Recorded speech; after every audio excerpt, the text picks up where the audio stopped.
Apa itu azal?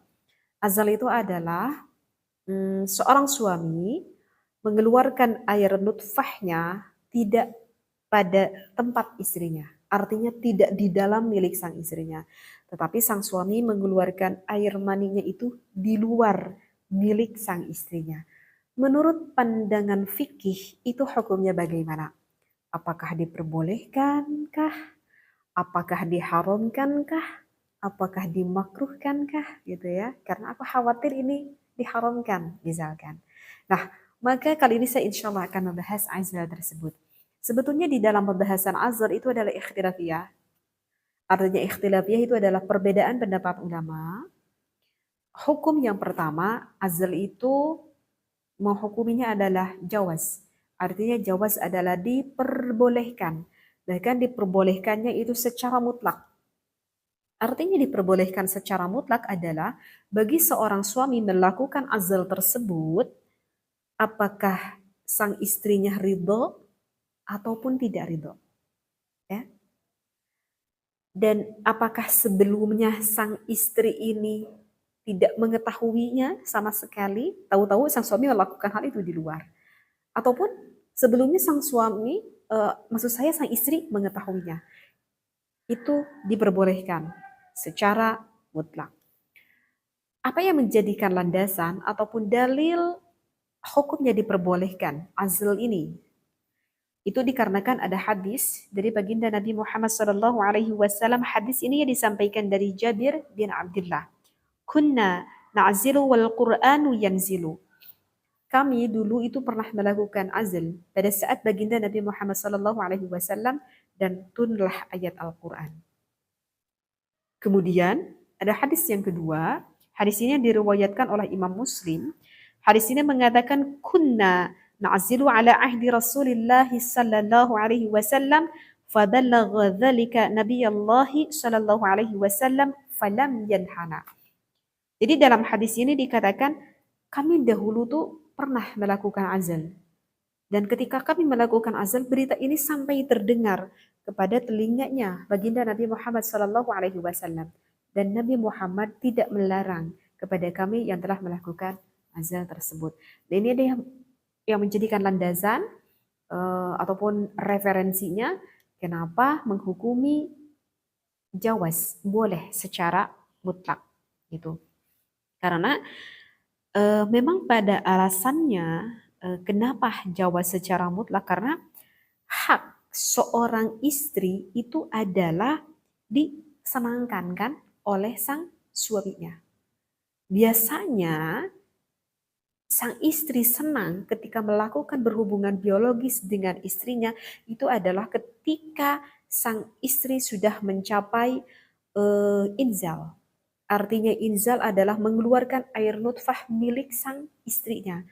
Kalau sang istri sudah mengeluarkan air nutfahnya, ya tentu sang istri sudah mendapatkan kesenangan tersebut. Itulah menjadikan alasan kenapa hukumnya jawaz, diperbolehkan. Yang penting pokoknya mas sang suami udah menyenangkan dulu deh istrinya. Maksudnya adalah seperti itu. Begitu ya. Itu adalah yang menjadikan alasan.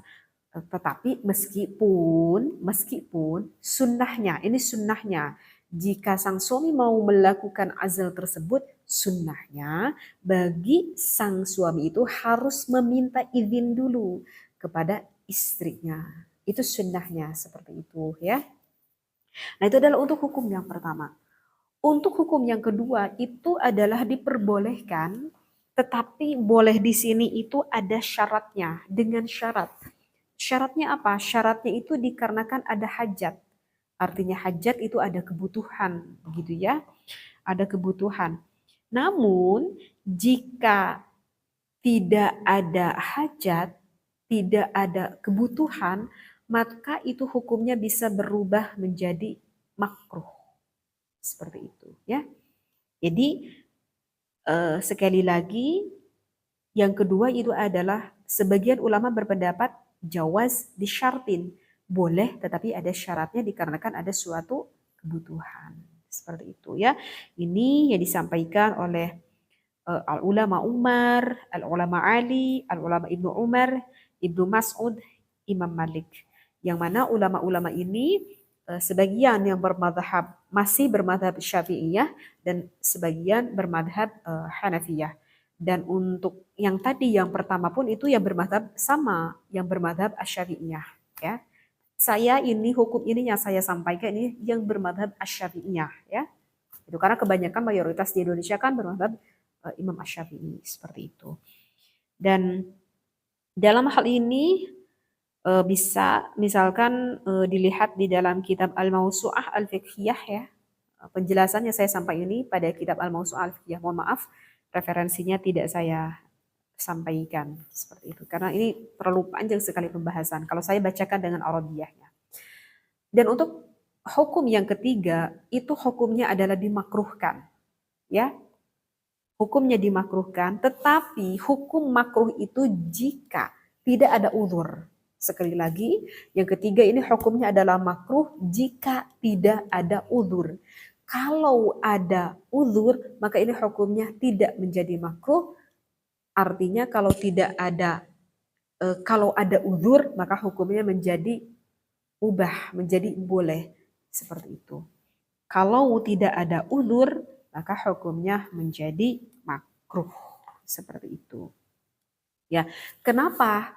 Ini sebagian ulama menghukuminya makruh. Alasannya apa? Ini sebagian ulama menghukumi makruh. Sebagian ulama menghukumi makruh itu dikarenakan kalau bagi pasangan suami istri melakukan azal tersebut, itu alasannya akan mengurangi rasa kenikmatan bagi seorang suami dan istri ketika melakukan hubungan biologis tersebut. Gitu ya. Oke teh, memang tadi istri saya itu udah keluar. Tetapi coba ya, ini bisa berterus terang aja dan bisa dirasakan bagi pasangan suami istri. Sang suami jika mengeluarkan di tempatnya, namanya juga kan punya tempat, berarti di tempatnya itu rasanya akan lebih nikmat daripada dikeluarkan selain dari tempatnya. Begitu juga sebaliknya bagi sang istri, meskipun sudah istrinya itu udah senang duluan, artinya dikarenakan udah inzal, udah keluar, ketika sang suami mengeluarkan di tempat milik sang istrinya, maka biasanya sang istrinya akan mendapatkan kenikmatan kembali. Nah, oleh karena itu ulama menghukumi makruh karena kasihan nanti suami dan istrinya mengurangi akan rasa kenikmatan tersebut. Itu adalah alasannya kenapa dimakruhkan. Dan alasan yang kedua kenapa dimakruhkan, karena kalau kita melakukan azal, berarti otomatis kita nggak bisa punya anak dong, gitu kan?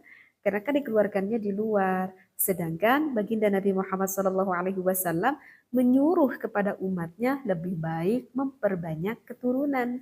Tanakahu, tanasalu, fa inni mukathirun bikumul umama yaumal qiyamah. Seperti itu. Itu adalah alasan kenapa ulama berpendapat hukumnya adalah makruh. Nah, bagaimana kalau misalnya